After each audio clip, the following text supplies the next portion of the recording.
ठाकुर जी से बस एक ही प्रार्थना करती हूँ, हे प्रभु, हमारा साधन नहीं है कि हम कोई बहुत साधन करके आप तक पहुंच पाए।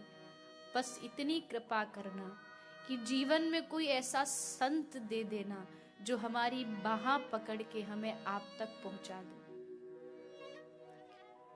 जिन पर आप रीझे हुए हो, ऐसे रीझे हुए किसी संत की कृपा मिल जाए। बस सब कुछ संभव है, एक क्षण में संभव है। एक बात बार बार शास्त्र कहते हैं, भैया हृदय में समझ लीजिए, जान लीजिए, भगवान अपने पुरुषार्थ से नहीं मिलते। कितना पुरुषार्थ करें, कितना भजन करेंगे? आप अपने दिल से पूछिए, कितना भजन करते हैं, कितना नाम लेते हैं? हमारा पुरुषार्थ कभी वहां तक हमें पहुंचा ही नहीं सकता, लेकिन कोई संत, कोई महापुरुष बाहां पकड़ के एक बार श्री राधा रानी से हमारी मुलाकात करे और कह दे कि राधा रानी ये मेरा ही है, बस एक बार कह दे। फिर राधा रानी नहीं देखती कि गुण है कि अवगुण है, बस पकड़ के उसको अपनी गोद में बिठा लेती। तो कहने का अर्थ सिर्फ इतना है कि वृंदावन की उस भूमि पर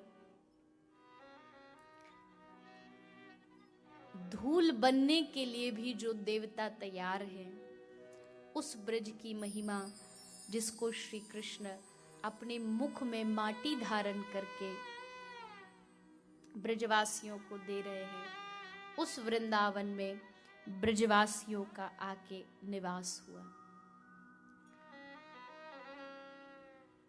ब्रजवासियों ने गोकुल को छोड़ करके नंद बाबा के साथ एक नया स्थान बनाया और उस स्थान पर समस्त ब्रजवासी रहने लगे।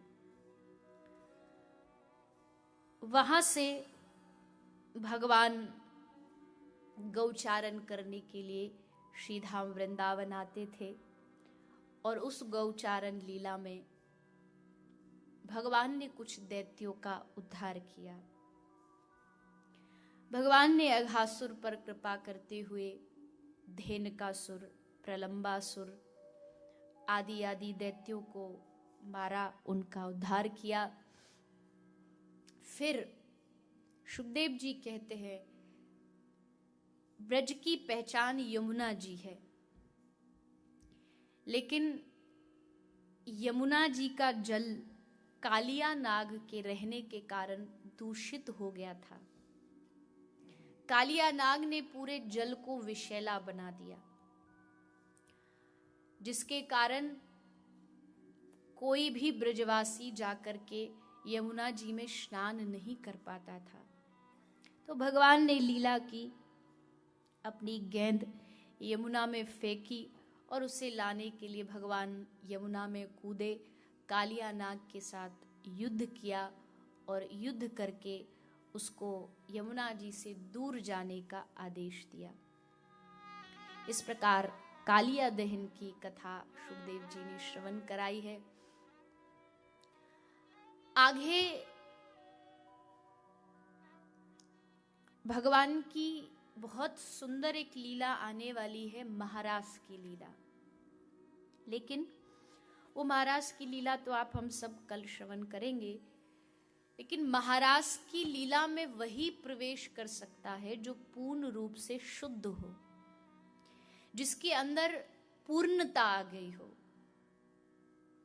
भगवान जानते हैं कि गोपियां इस महारास में आने वाली हैं, लेकिन अभी भी गोपियों के अंदर अविद्या का वास है।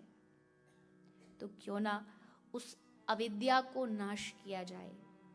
इसलिए भगवान ने वस्त्र हरण की लीला की, गोपियों के वस्त्रों को चुराया।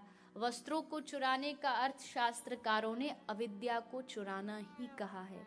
भगवान ने गोपी के वस्त्र चुरा करके गोपी को कामना रहित कर दिया।